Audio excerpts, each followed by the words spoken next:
Здравейте и добре дошли в новото видео. Днес ще направим един по-спокоен, но много важен преглед на пазарите, защото се намираме точно преди седмичното затваряне и има няколко ключови фактора, които могат да определят посоката от тук нататък. Първо, всички погледи са насочени към САЩ. От една страна имаме геополитическо напрежение между САЩ и Иран, а от друга очакваме важните икономически данни за индекса на личните потребителски разходи.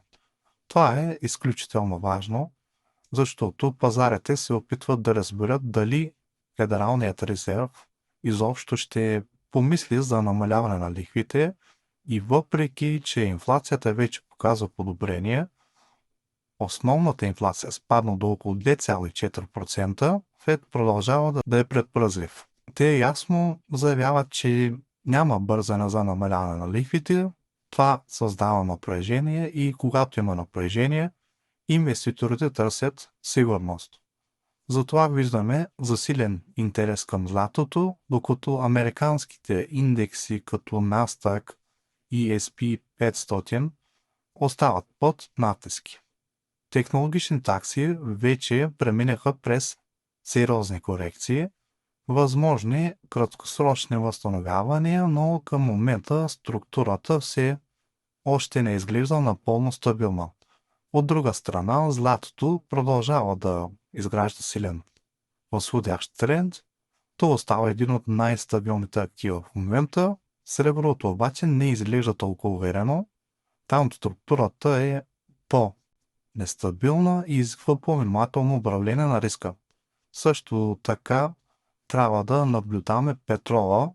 Ако напрежението между САЩ и Иран се засили, цената на петрола може да я реагира много бързо. А какво се случва в криптопазара?